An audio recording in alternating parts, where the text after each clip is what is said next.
इसके बाद मैं पंदो मौइज़त के लिए निहायत ही अदब एहतराम के साथ हज़रत मौलाना डॉक्टर मोहम्मद तारिक साहब नदवी मज़ाहिरी कोपागंजी को दावत स्टेज दे रहा हूँ कि हज़रत वाला आए और अपने मवाइज़ हसना से हम सब के क़ुलूब को मुनव्वर फरमाएं। अल्हम्दुलिल्लाहि रब्बिल आलमीन वस्सलातु वस्सलामु अला सय्यिदिल अंबिया'i वल मुरसलीन व अला आलिहि व अस्हाबिहि अजमईन व मन तबिअहुम बि इहसानिन इला यौमिद्दीन अम्मा बअद फ़अऊज़ु बिल्लाहि मिनश शैतानिर रजीम बिस्मिल्लाहिर रहमानिर रहीम इन्नल्लाह ला युग़य्यिरु मा बिक़ौमिन हत्ता युग़य्यिरु मा बिअन्फुसिहिम व क़ाल तआला ज़ालिका बिअन्नल्लाह लम यकुन मुग़य्यिरन निअमतन अनअमहा अला क़ौमिन हत्ता युग़य्यिरु बिअन्फुसिहिम व क़ाल तआला वला तहिनु वला तहज़नु व अंतुमुल आलौना इन कुंतुम मुमिनीन सदक़ल्लाहुल अज़ीम। व अन इब्न उमर रज़ियल्लाहु तआला अन्हुमा क़ाल समिअतु रसूलल्लाहि सल्लल्लाहु अलैहि वसल्लम यक़ूल कुल्लुकुम राइन व कुल्लुकुम मस्ऊलुन अन रइयतिही इला आखिरिल हदीस औ कमा क़ाल अलैहि सलातु वस्सलाम।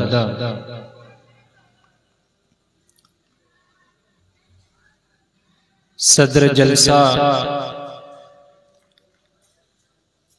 मदरसे के जिम्मेदारान,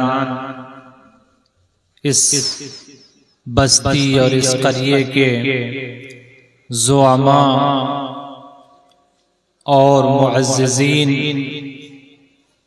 इस मदरसे में जुड़े हुए असातिज़ा, खैर ख़ाहान और मुअज़्ज़ज़ सामीईन, अल्लाह रब्बुल इज़्ज़त ने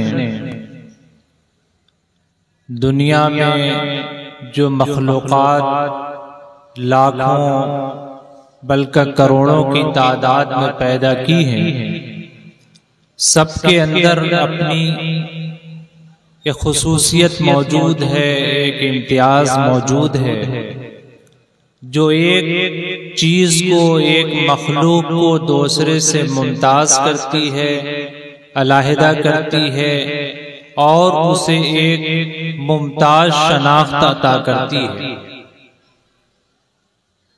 इंसानों में अल्लाह रब्बुल इज़्ज़त ने जो बहुत अहम और बहुत बुनियादी और बहुत मुमताज सिफत रखी है, वो है सोच की सलाहियत, फिक्र करने का मलका और अपने माफी ज़मीर को अदा करने का मनहज और तरीका। हर इंसान ज़हन रखता है, दिमाग रखता है और उसके नतीजे में उसके अंदर कुछ फिक्र, कुछ सोच, कोई नजरिया, कोई ख्याल जन्म लेता है।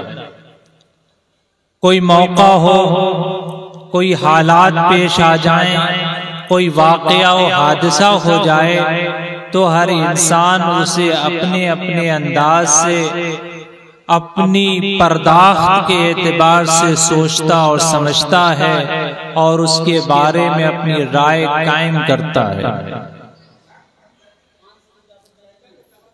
दूसरी खास बात यह है कि इंसान उन हैवानात में है जो इज्तिमाई तौर पर जिंदगी गुजारते हैं, जो एक माशरे, एक कौम की शक्ल में, एक गिरोह की शक्ल में रहते हैं।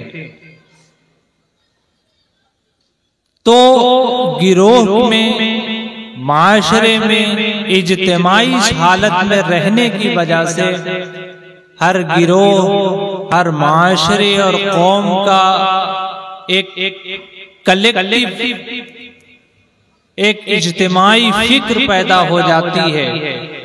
सोचने का एक खास अंदाज पैदा हो जाता है।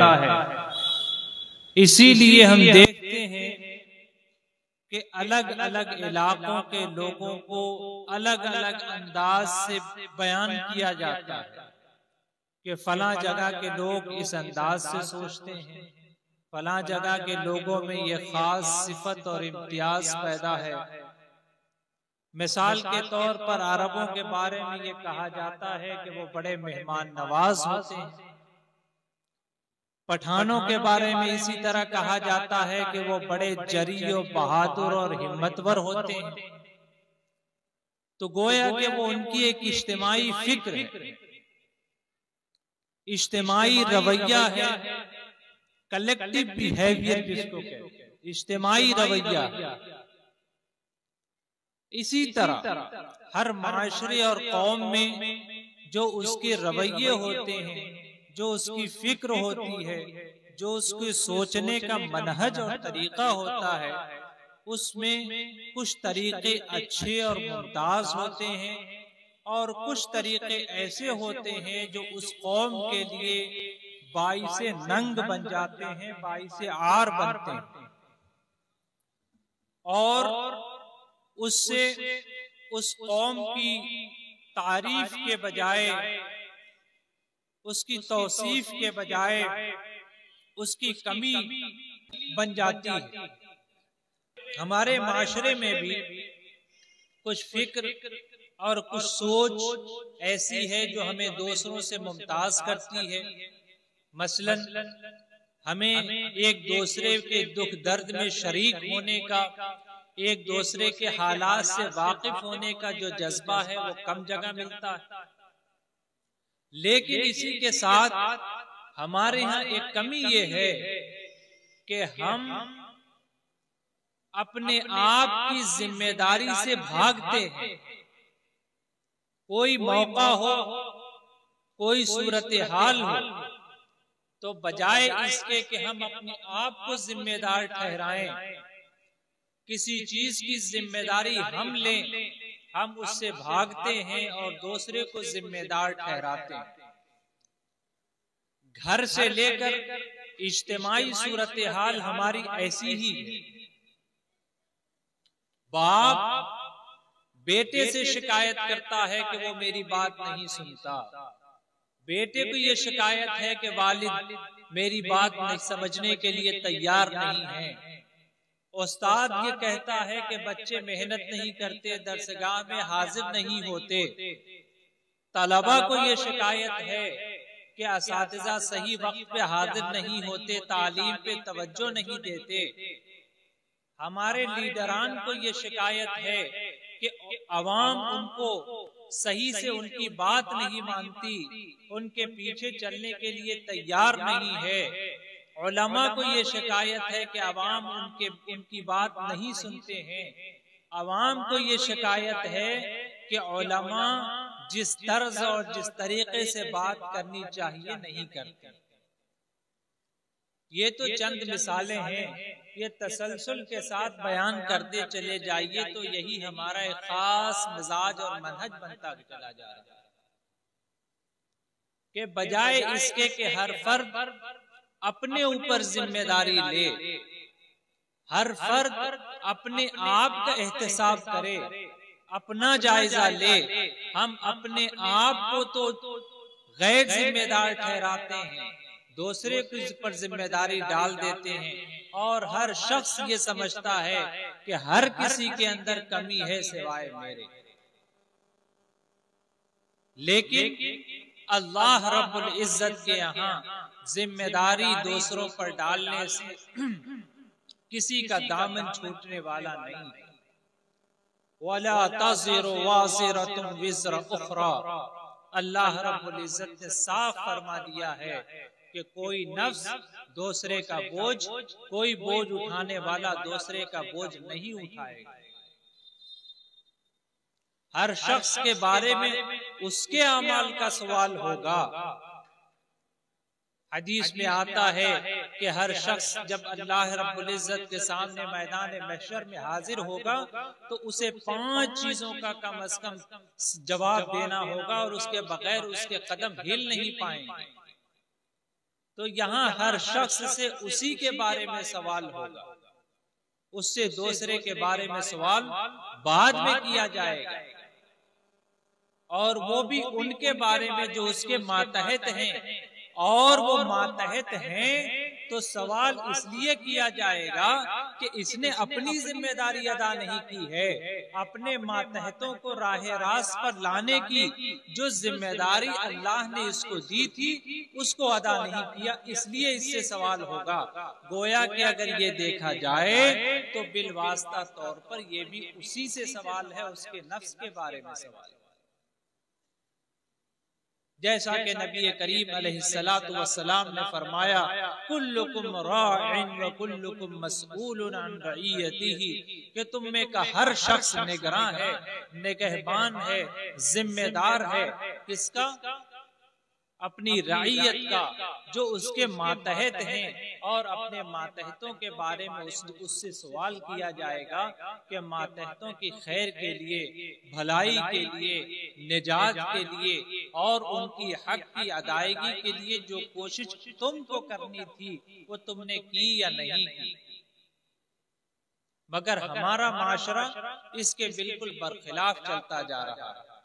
हमें अपने ऊपर जोर देने की कोशिश करने की जरूरत है। इस्लाह का कदम हमें अपने ऊपर से उठाना है, हमें अपनी जात से पहल करनी है, क्योंकि अल्लाह के नजदीक जवाबदेही हमारी है। और जब हर शख्स माशरे का कोशिश करेगा, हर शख्स अपना हिस्सा डालेगा, तो माशरा खुद बेहतरी की तरफ और बुलंदी की तरफ और खैर की तरफ और भलाई की तरफ और तरक्की की तरफ और फलाह बहबूद की तरफ बढ़ता चला जाएगा। हर शख्स को अपनी जात के हवाले से ये देखना है कि वो अपने आप पर जो मेहनत अल्लाह ताला ने उसके जिम्मे की है वो कर रहा है या नहीं कर रहा। और जो सबसे पहली मेहनत करनी है वो ईमान के ऊपर मेहनत करनी है, तौहीद के ऊपर मेहनत करनी है, अल्लाह की वहदानियत पर अपने आप को इस तरह जमा देना है कि दुनिया की कोई ताकत उससे मुतज़लज़ल न कर सके, उसको हिला न सके, उसको हटा न सके। ईमान की कैफियत ऐसी जम जाए दिलों में कि फिर चाहे जैसे भी हालात हों, चाहे मुआफिक हो या मुखालिफ हो, आरामदेह हो या तकलीफ देह हो, शदीद हो या नर्म हो, लेकिन ईमान अपनी जगह बाकी रहे।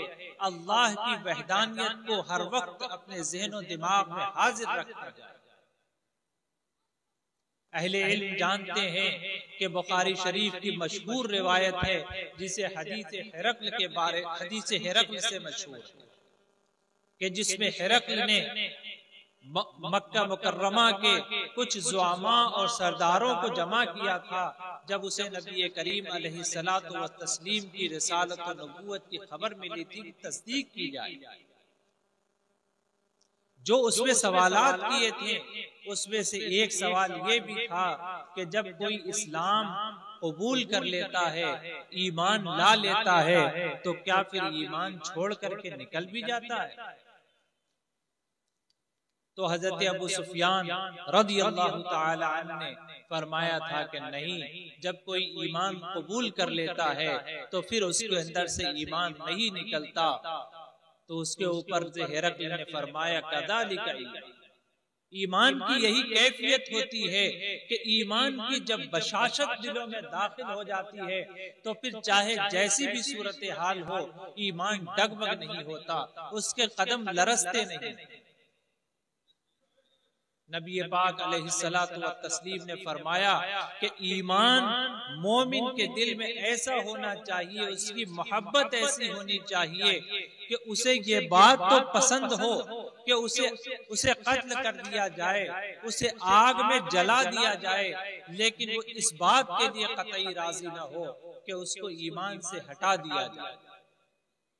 क्योंकि ईमान की बशाशत, ईमान की हाजिरी, ईमान की मौजूदगी, यही तो निजात का जरिया है।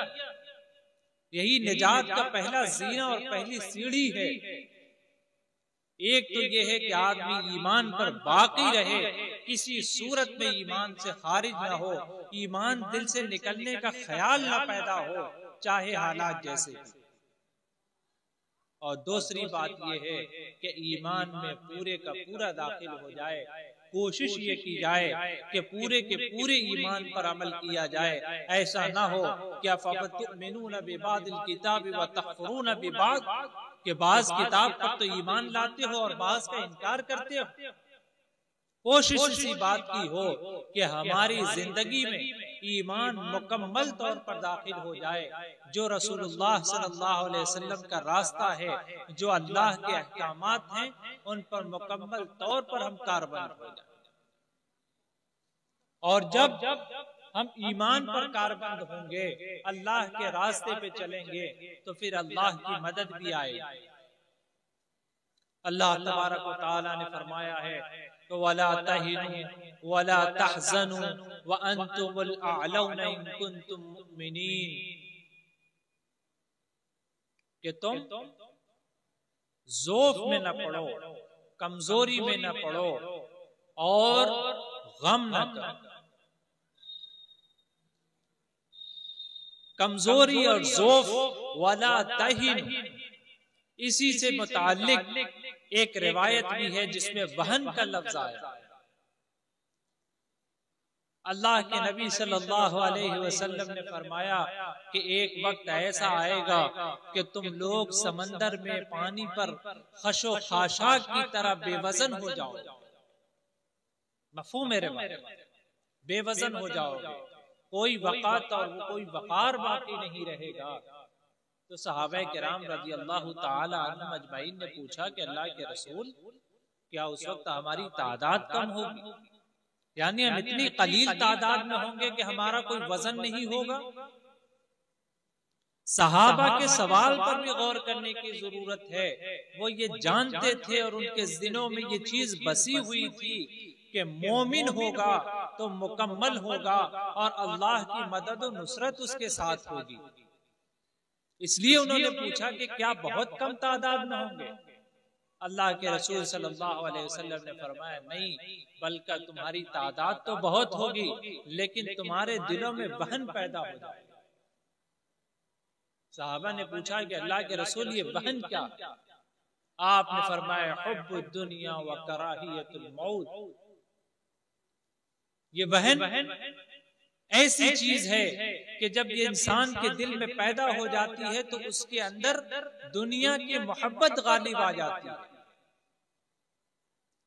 दुनिया की मोहब्बत उसके अंदर ऐसी घर कर जाती है कि फिर वो समझौते शुरू कर देता है, फिर वो कंप्रोमाइज करने लगता है, फिर वो हीले हवाले निकालता है और कोशिश करता है कि किसी तरीके से मैनेज कर लिया जाए।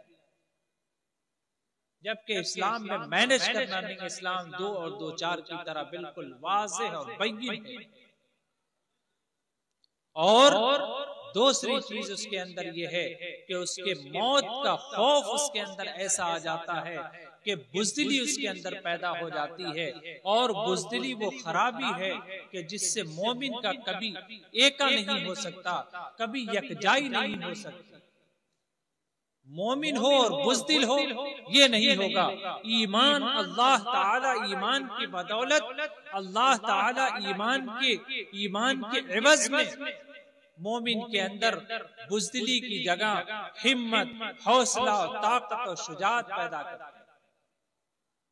तो मोमिन की सिफत ये होनी चाहिए कि दुनिया जरूरी है जिंदगी के लिए, लेकिन ऐसी ही कि जैसे कोई मुसाफिर गुजरता है, कोई रास्ता चलने वाला गुजरता है, तो वो रास्ते से जिस तरह इस्तेफादा करता है, फायदा उठाता है, मोमिन के लिए दुनिया ऐसी ही है।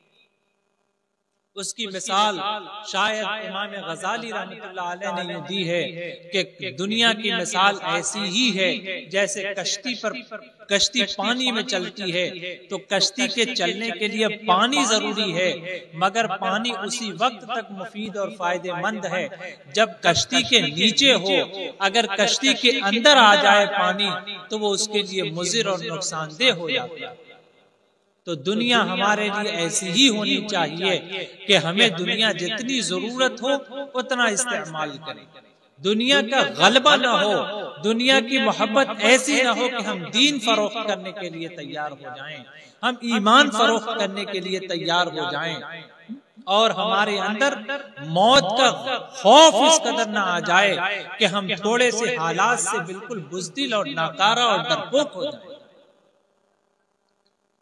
तो यही अल्लाह रब्बुल इज्जत ने फरमाया, वला तहिनु, ज़ौफ़ अख्तियार मत करो, कमजोर न बनो, वला तहज़नु, खौफ में मुब्तला न हो, व अंतुमुल आलौना इन कुंतुम मुमिनीन, कि अगर तुम मोमिन हो जाओगे और ईमान के तकाज़ों पर मुकम्मल तौर पर अमल करोगे तो तुम ही सरबलंद रहोगे और तरक्की और कामयाबी तुम्हारा कदम चूमेगी।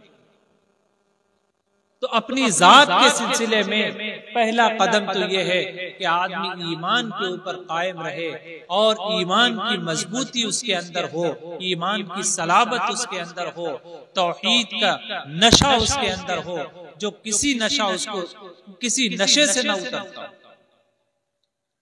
और दूसरी चीज है कि आदमी के अंदर सब्र हो।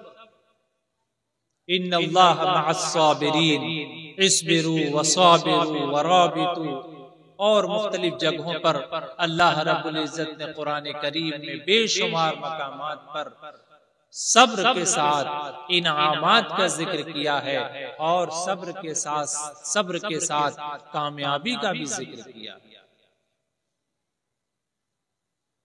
सब एक तो वो है कि जो हम समझते हैं कि जब कोई चीज कोई मार खा ले, कोई पिट जाए और उसका जवाब ना दे, सब्र कर ले, चुपचाप चलाए, कोई गाली दे तो गाली सुनकर के चुपचाप चलाए, किसी से मुकाबला न कर सकता हो, लड़ाई न कर सकता हो तो सब्र करके चलाए। सब्र का ये मफहूम नहीं है, बल्कि सब्र का ये मुकम्मल मफहूम नहीं है। सब्र के मफहूम में इस्तिकामत है, कुव्वत है, पामर्दी है, जमामर्दी है, कि अगर कोई मुसीबत और परेशानी आ जाए, कोई हालात आपके मुआफिक न हो, खिलाफ हो, तो ऐसे मौके पर भी आप सब्र करें, इस्तिकामत इख्तियार करें और आपके कदम वहां से न हिलें। और अगर कोई ऐसी चीज हो जिससे आपको तकलीफ पहुंच रही हो तो उस तकलीफ पर भी आप सब्र करें, और अल्लाह रब्बुल इज्जत के राह में बुलाने पर, अल्लाह की तरफ बुलाने पर अगर आपको कोई ताना दे, कोई आपके खिलाफ बात करे तो उस खिलाफ बात पर भी आप सब्र का मुजाहिरा करें, अपने आप को जमा मर्द रखें, अपने आप को कदम हिलने न दें। और ये सब्र ही है कि जिसकी बुनियाद पर मोमिनीन को पामर्दी और जमामर्दी हासिल होती है।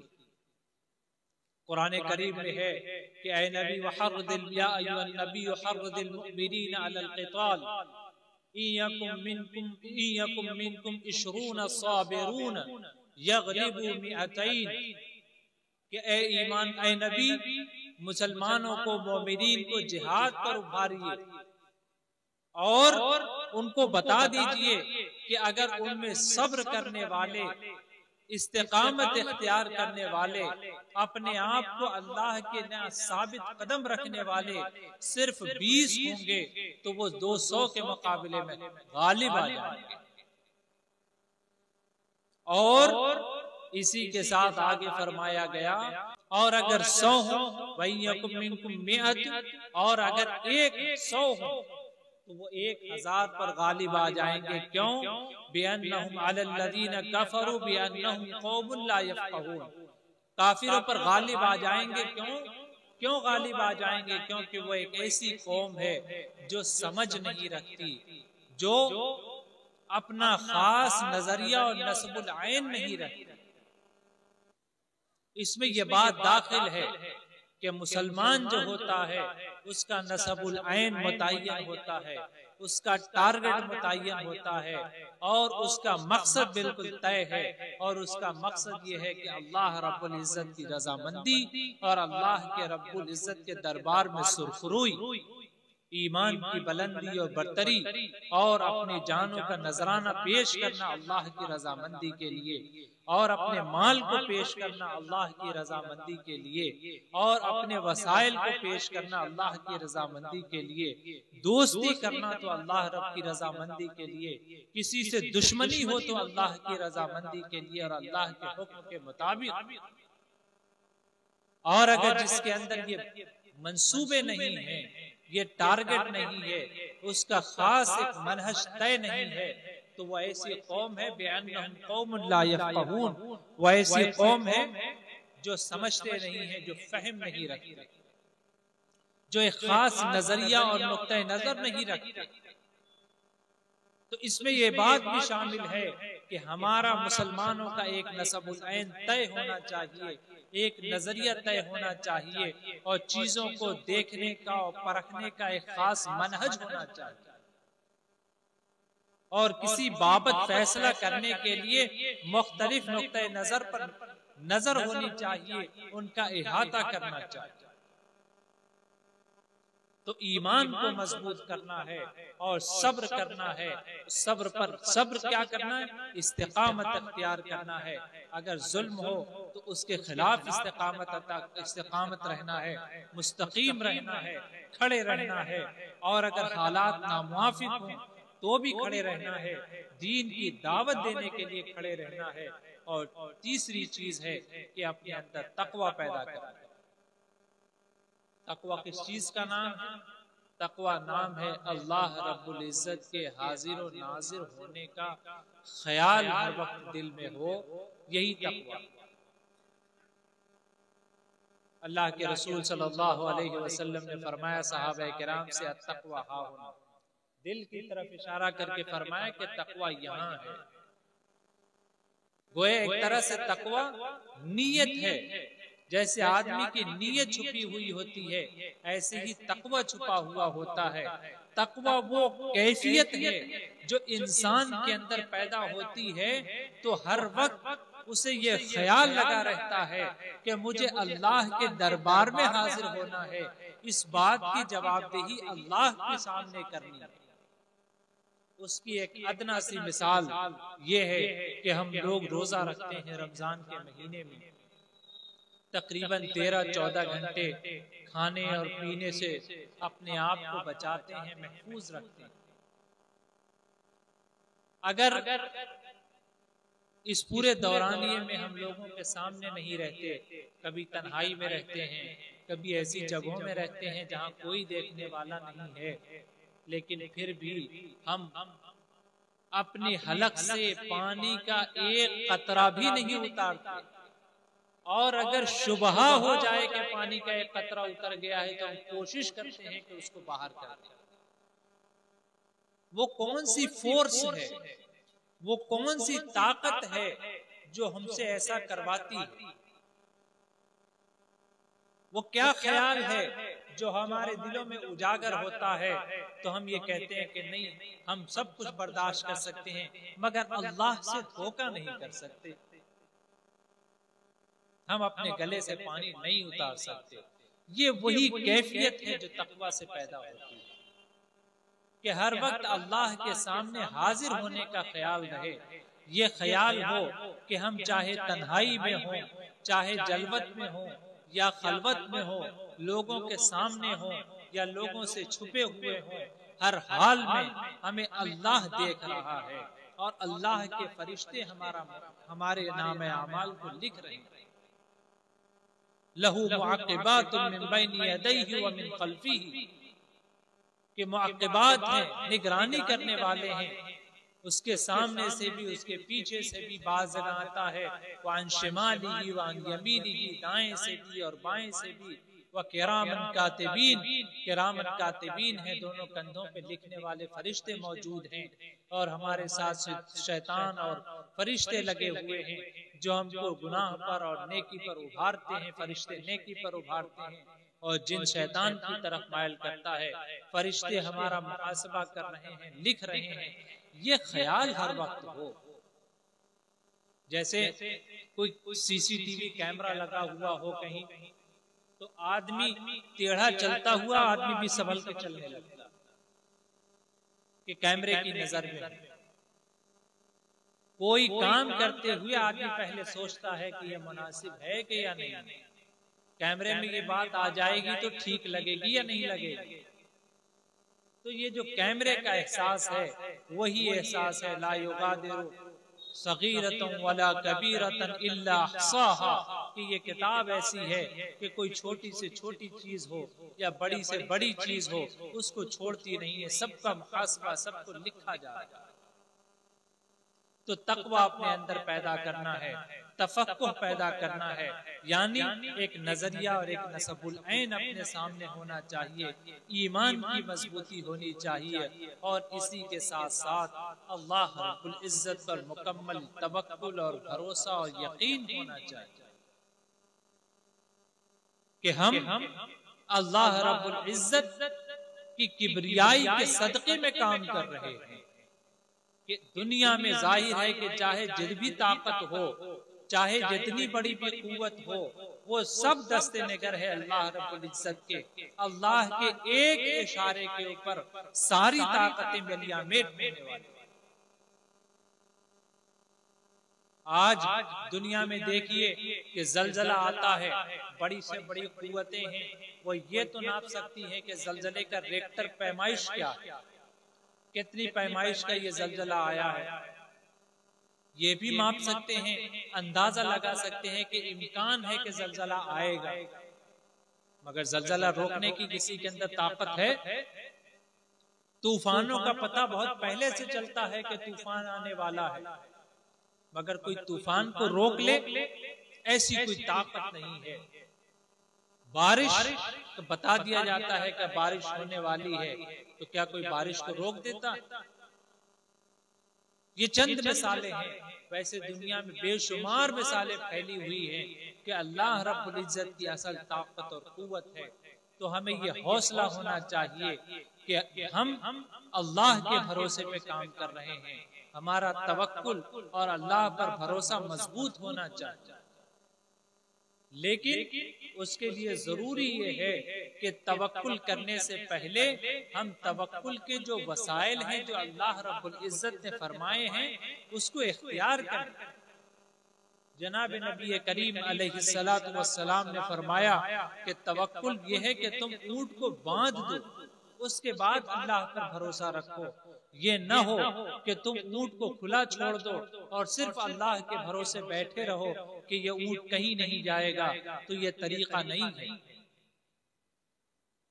आप कापी इम्तिहान में लिखें और बिल्कुल सादी कापी जमा कर दें, उस पे कुछ न लिखें, या जो जी चाहे अलटप लिख दें, सही जवाब न लिखें, और निगरान इम्तिहान से मुमतहिन से ये उम्मीद रखें कि वो नंबरात अच्छे दे, ऐसा कैसे मुमकिन?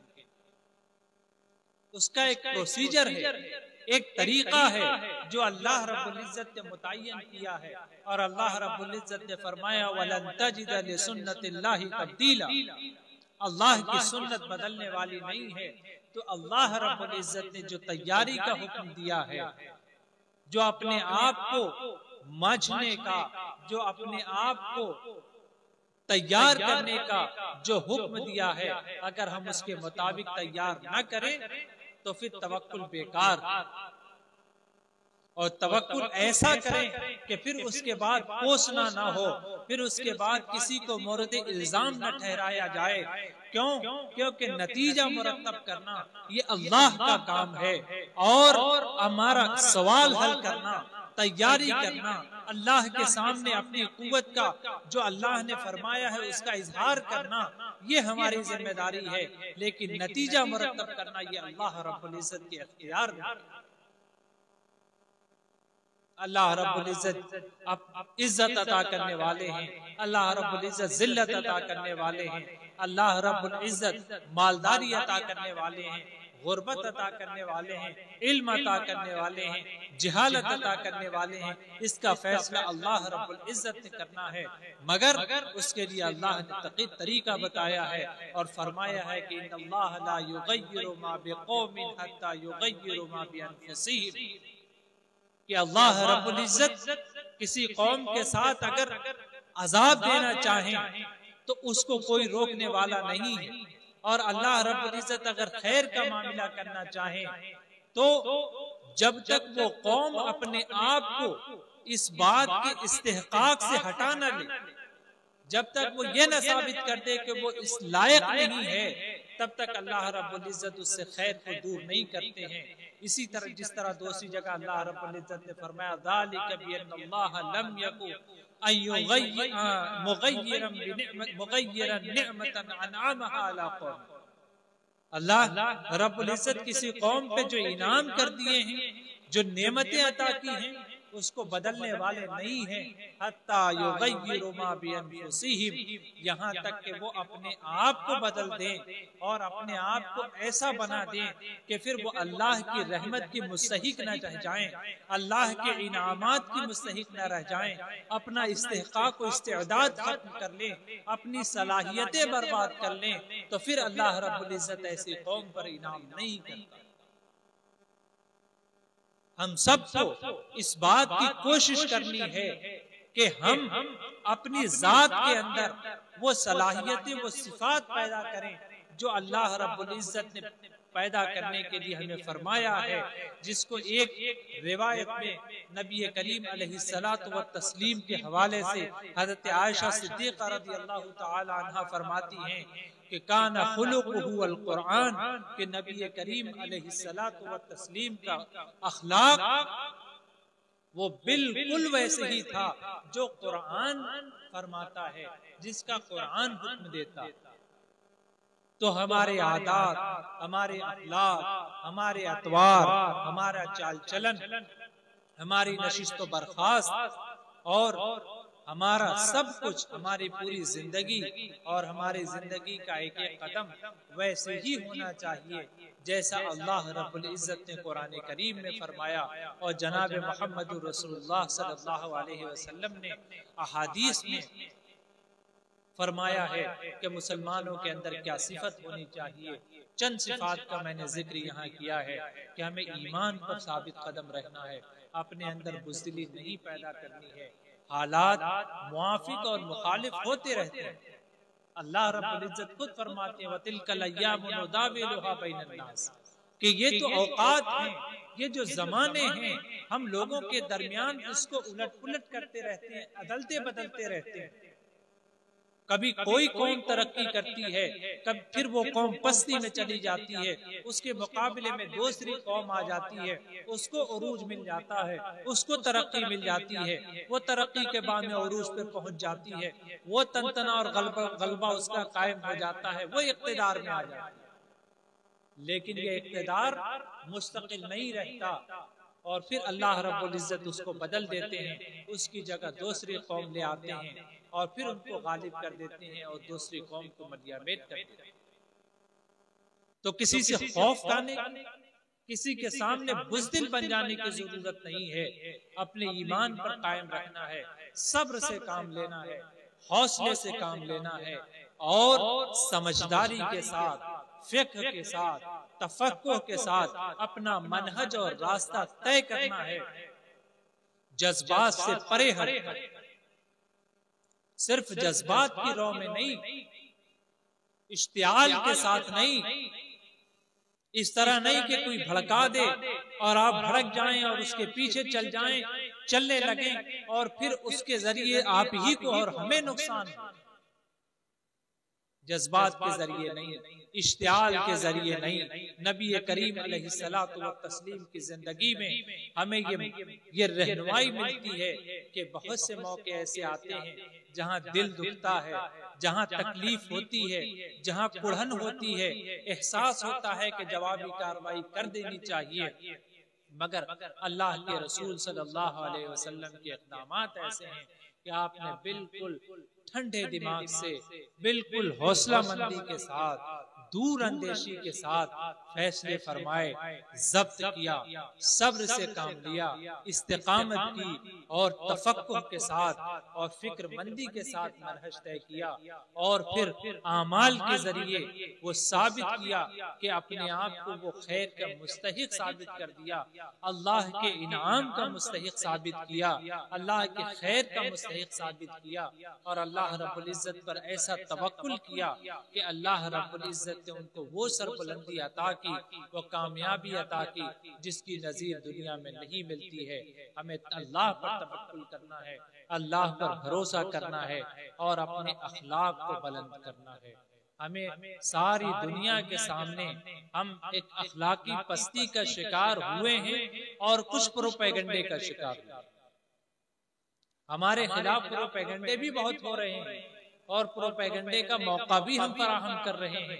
कोशिश ये करनी है कि हम अखलाक में, मामलात में, रवैये में, बर्ताव में ऐसे बन जाएं कि मिसाली हों, लोग हमारा नमूना और हमारी मिसाल पेश करें जैसे माजी में हमारी मिसालें पेश की जाती थी। ये तमाम बातें हम अपनी जिंदगी में उतारें। सबसे पहले अपनी जात पर, अपने जात से आगाज करें और ये आगाज हर फर्द अपनी जिंदगी में करेगा। मैं अपनी जिंदगी में करूं, आप अपनी जिंदगी में करें, इससे माशरा तश्कील पाएगा, इससे कौम का एक मिजाज, एक मनहज बनेगा, एक मिसाल और एक नमूना बनेगा और इंशाअल्लाह ये हालात बदलेंगे और कामयाबी और कामरानी, तरक्की और फलाह एक बार फिर हासिल होगी। अल्लाह रब्बुल इज्जत हम सबको अपने आमाल का जायजा लेने का, अपने आमाल का एहतिसाब करने की तौफीक अता फरमाए और उस एहतिसाब के नतीजे में बेहतर से बेहतर अमल करने की, दीन पर जम जाने की और दीन पर इस्तिकामत इख्तियार करने की तौफीक अता फरमाए। व आखिरु दावाना अल्हम्दुलिल्लाहि रब्बिल आलमीन।